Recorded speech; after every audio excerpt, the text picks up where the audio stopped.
Uh, so, hello, and welcome everybody to the Song Lin Lab Recruitment Weekend video panel. And I think we should probably start by introducing ourselves. So my name's James. I'm a postdoc in the Lin Lab. Kyle. All right. Hey, everyone. My name's Kyle. I'm a first year in the Lin Lab. Hey, what's up? I'm a second year student in the Lin Lab. Her name? Oh, my name is actually Jonas. The speech shows Ilaria Schirner, which is not my name. Sorry about that. Yeah. Hi, I'm Wei Yang, and I'm also a second year in Song Lin's lab. Hi, my name is Jing Jian, and I'm a fourth year grad student in Lin Lab. Welcome, everyone. Hi, my name is Juno, and I'm a fifth year since the start of the Lin Lab. Awesome. Wow. So this is great. We're going to be talking about our lives in the Lin Lab and talking about grad school at Cornell. And I think we should take a little bit of time to describe where we came from and why we ended up at Cornell. So Juno, you want to start us off as the first grad student in the Lin Lab? Yes. So as an undergrad, I was very interested in electrochemistry and organic chemistry, and I did pretty well in these two topics as an undergrad. And I was doing research in the electrochemistry lab. And so my PI back in England told me to do something more blue sky and daring for your PhD rather than something more established. And when I was interviewing different professors in visitation weekend, Song was a brand new professor there. Didn't even know who he was, wasn't even on the webpage. And then he started talking about organic chemistry and how he likes to incorporate that with electrochemistry. And I was like, oh, wow, this sounds like exactly what I wanted to do. And so I decided to join his lab instead of Abrunya's lab, because Abrunya's lab was like one of the top labs in electrochemistry, very well established. But remembering what my PI in England told me to do, I decided to join Song's lab. Jin? So I guess I decided to go to grad school at Cornell is because, well, first of all, Cornell has a very strong chemistry program. And when I visited Cornell, I had a really good conversation with Song. I think he's going to be a great PI because he seems to be very reasonable and is really passionate about his research. Another big factor for me, I think, is because I got to interact with like the leaders in the fields and as well as interact with really, really brilliant coworkers in the lab. I think that's going to help me more personally to grow as a scientist. Yeah. Leon. Hi, everyone. So I graduated from UW Madison, major in chemistry, most focusing on the organic chemistry.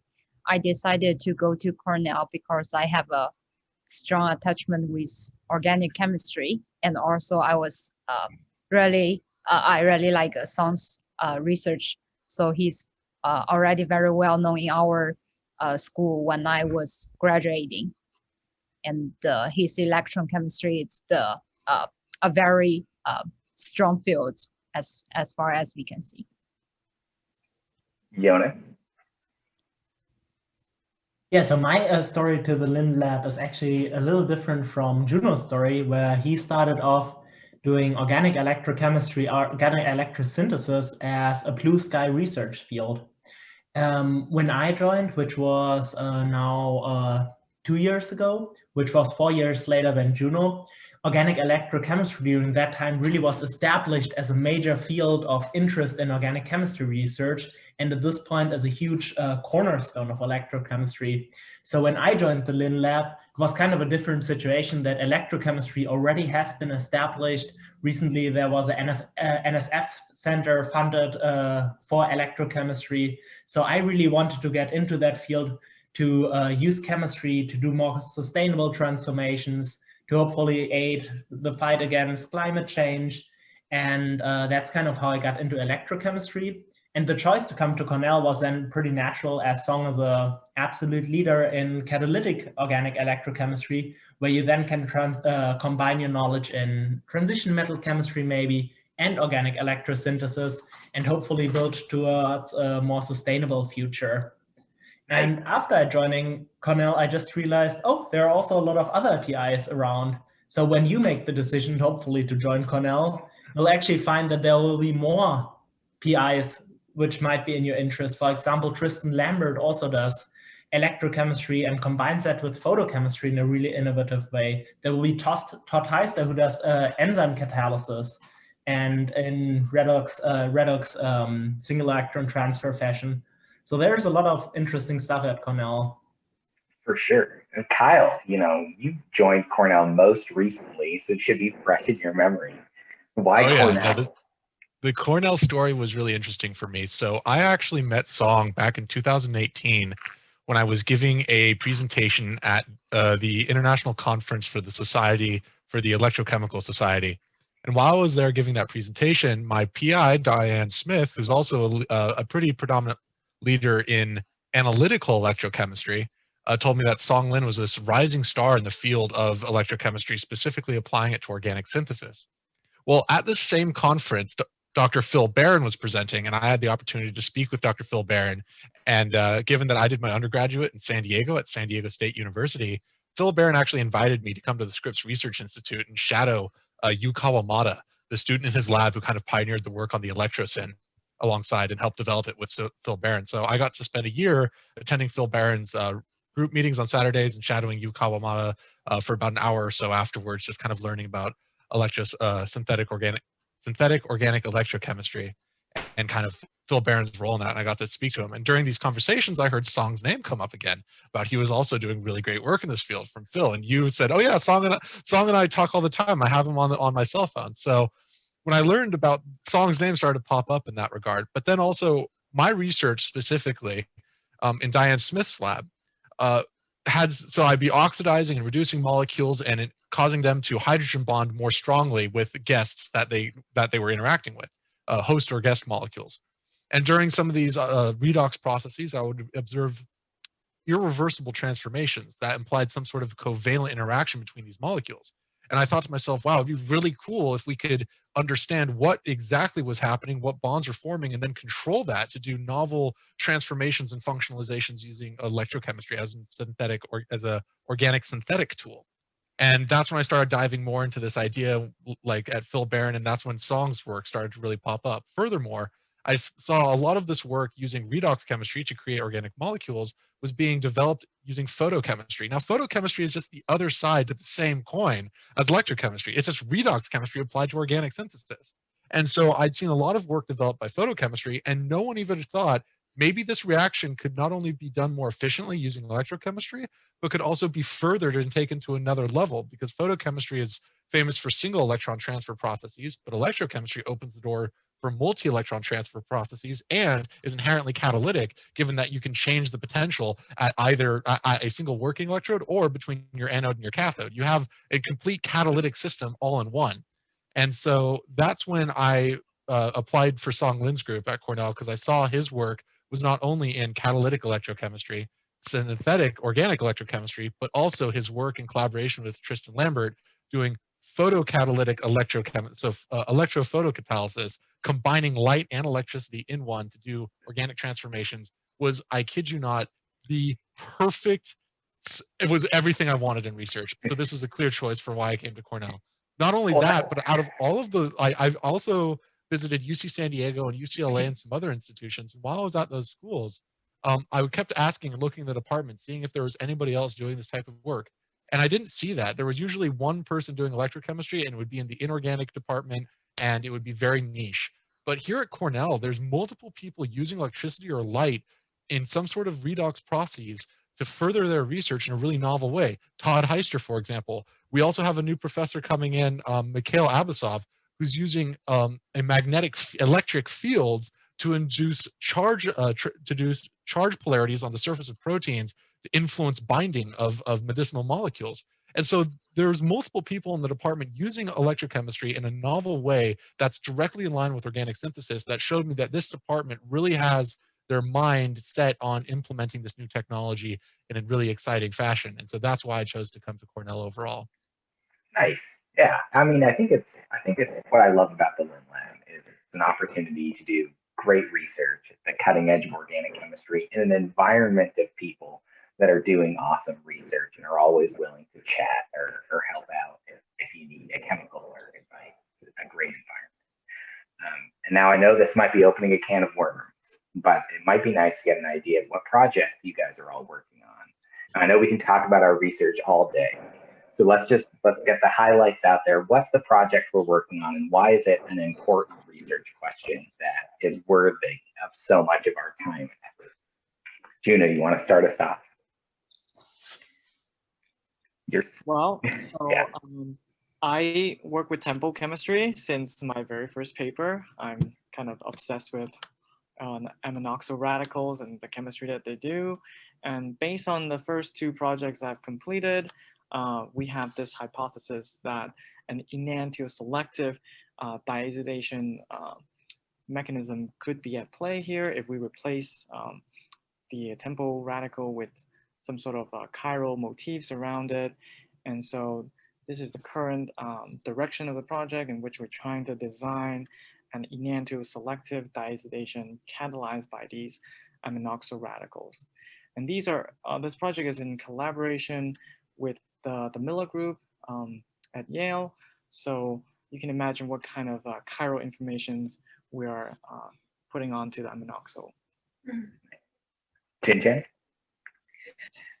Yeah, so currently I'm actually working on two collaborative projects. So the first one is with Louise, a postdoc in our lab, and we're working on developing an enantioselective diazidation of alkenes catalyzed by chiromanganese porphyrin catalyst. And I think this project is important because, well, first of all, it's intrinsically challenging. It's very hard because when you're transferring the azide onto the alkene, the substrate is actually kind of far away from the chiral information of the catalyst. So it's really hard. So actually it's a challenge to figure out how to induce this enantioselective transfer. It's also important because we know that diamines are prevalent motifs in a lot of pharmaceutical molecules, and if we could make an enantioselective diazidation of alkenes, then it could be potentially applicable to a lot of late-stage functionalization of drug molecules. And the second one is in collaboration with Dr. Andrew Cozen, Nicole's lab, and we're actually working on the ring opening metathesis polarization of arenophiles. It's very hard to explain without showing you the pictures, but the goal is we're trying to make fully conjugated polymers, and this type of polymers could have potential use in making highly conductive materials. Nice. Way on. Sorry, I'm muted. So my current project is more focusing on the titanium chemistry. I'm now working using the cobalt titanium bimetallic system to generate a lilic-amine. The research is important because the product is of great utility in industrial and in pharmaceutical. And we are very glad that we can coordinate the bimetallic system to make it happen. Nice. Jonas? So I have the fortune of being part in two projects, and they're both collaborative efforts, which is really really common in our group. So our group has a lot of collaborations going on. So first-year students who are joining will most likely work with a postdoc or a senior grad student on their project, and then kind of get started in their projects. And in my second year, I got started on two projects. The first one is the development of a high-throughput experimentation screening system for electrochemistry. So developing electrochemical cells for high-throughput experimentation is important because there are a lot of electrochemical reactions, But then the question is, how do you, first of all, optimize them, but also how do you use them on more specific molecules, especially in industry applications?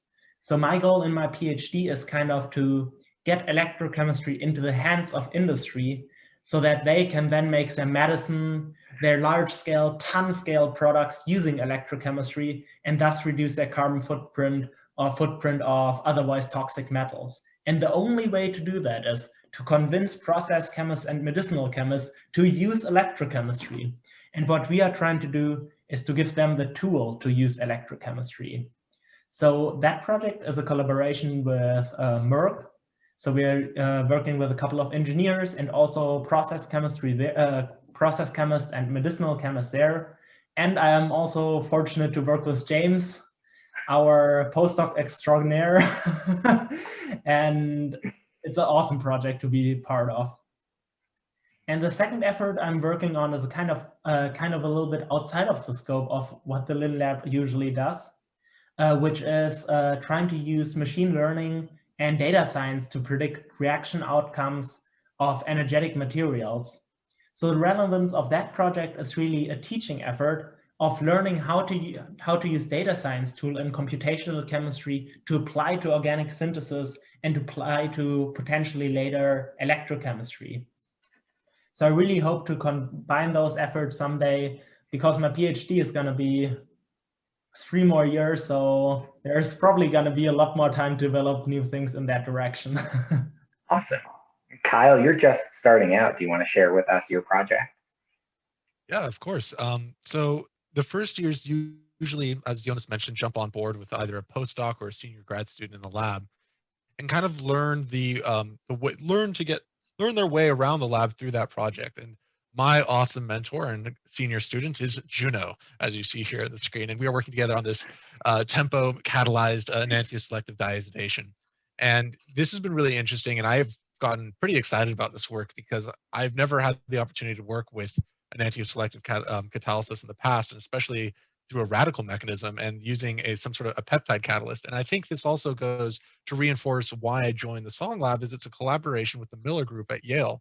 And as you've heard now, there's several collaborations going on, not only with professors within the department, but with professors that are, around the country and world. And on top of that, we also collaborate with industry. So the fact that collaboration is so strong in Songs Lab and with really amazing groups and opportunities is something that I just thought was a wonderful opportunity that I couldn't pass down. And thirdly, another reason, I also talked to Song joining the lab because he mentioned that he has interest in electrochemical flow chemistry. So using flow chemistry in organic synthesis and combining it with electrochemistry. And this is in collaboration with, I believe, Eli Lilly. The people in the group can correct me if I'm wrong. And so he mentioned that this is something that he's interested in. This is also something that I am interested in. And so after I receive some training and maybe finishing or hopefully furthering the project with Juno, perhaps that will be the project to move on to next. I do like that about Song. He's very good at shepherding our personal interests and ambitions into projects. But we all know that grad school isn't always the easiest path, and we learned a lot over our time here. I was wondering if you could share something quick that you wish you had known when you were applying to graduate schools. Juno? Something I didn't realize was that it's important to have as many authors in your publication as possible. Like something that industry appreciates, and it's not so obvious to undergrad student, but in a workplace, in a working environment, you need to work with a lot of people. If you only have single author papers, it kind of raises red flags that you can't work with other people. So that would be something I would tell a first year student. Jin? So this is more like a state of mind I would like to advocate rather than like a practical advice. I think it's actually an advantage that you have explored other subjects, like including other science subjects, as well as subjects in humanities. Because first of all, I think it's gonna help you look at your research, look at science from a different angle, from like outsider's angle, to keep your perspectives open. And second of all, it's actually going to help your research, because we know like research is all about combining different methods to solve to solve problems. I think, yeah, that's what I learned most when I'm just starting out. Yeah.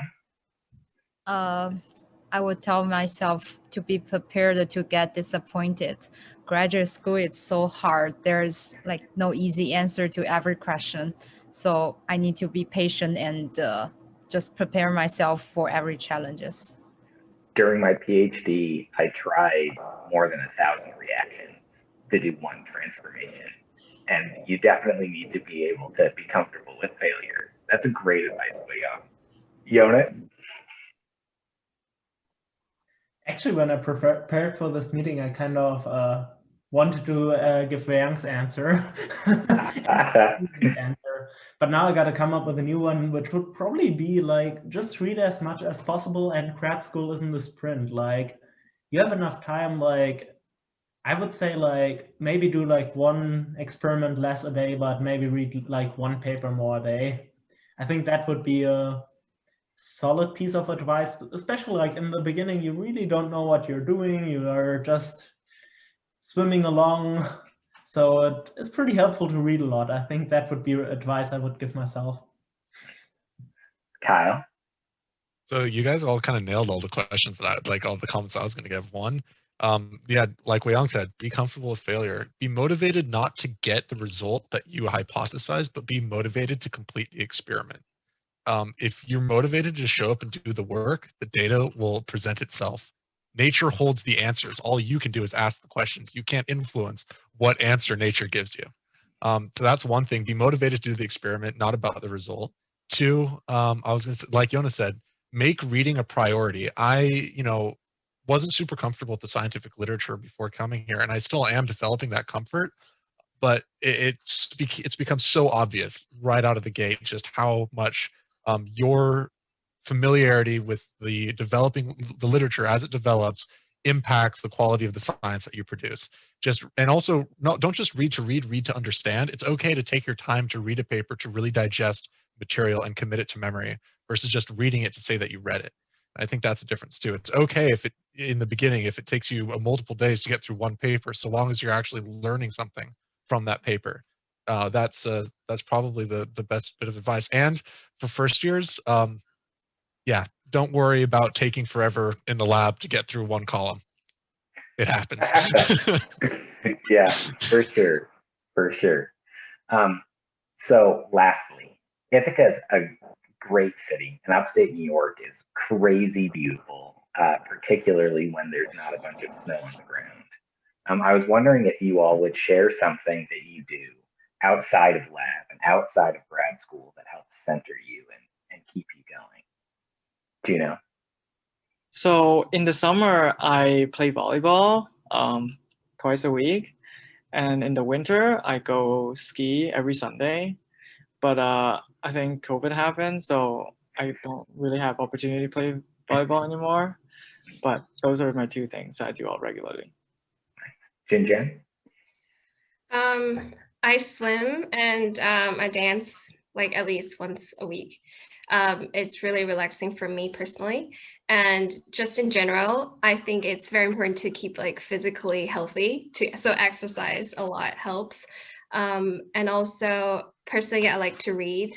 That's like kind of put a spacer between me and my work, so I don't get overwhelmed that easily. I know there's something else that's like as important, if not more important, than like my work.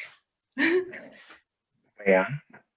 I really enjoy dining out with my friends. There are lots of great restaurants here, and I also like go hiking in the fall. It's very pretty when the color is changing here. Nice. Jonas? I think you can't like emphasize enough how many great restaurants there are in Ithaca when compared to its population size. Like when you look on the map of Ithaca and it looks like the middle of nowhere, but because it's like a college town with like 2 different universities, it's actually not that bad. So if you're considering not to go to Cornell because Ithaca is small, reconsider and actually visit Ithaca maybe. I don't know if you can. You probably can't, right? Anyways. There's good food here. Ithaca is super beautiful. There are good eats, and it's a good place to be. Nice. Kyle? Yeah, no, as I said, the food is awesome. Coming from a city of 2 million people, kind of renowned for its proximity to the border and its influence of like Hispanic culture on the cuisine, I've had as much fun eating food here as I had in all San Diego. That's saying something. That's high praise. You know, outside of lab, during the summer, COVID permitting, I really enjoy the outdoors and hiking. I also am a huge fisherman. I would like to preface though and say that during the first year, it can be kind of hard to find the time to do, time-consuming hobbies like hiking or, fishing, because you're spending a lot of your time getting acclimated to classes, teaching, and oriented into lab. And that can take a lot of time. But once your classes end after the first year, that opens up a whole new slot of window and drastically reduces stress for, getting to enjoy the hobbies that, bring you that vitality in life. For me, like I said, hiking, fishing, but also, as you can tell from the headset, I'm a huge video game nerd. I've been playing video games my entire life, and I enjoy playing video games with my best friends on the West Coast because my 2 best friends live in Washington. So every Saturday and Friday night, we'll get on and have a good old game session. It's great. That's wonderful. It's always important to strike a good balance between growing as a researcher and growing as a person, being a part of a community. And this is a great environment to do both of those things. And that's all we have for you today. I hope that we've answered some of your questions about Song Lin's lab and grad school at Cornell in general. It was great talking with you all in the panel and to hear from you. And hopefully be seeing you all soon.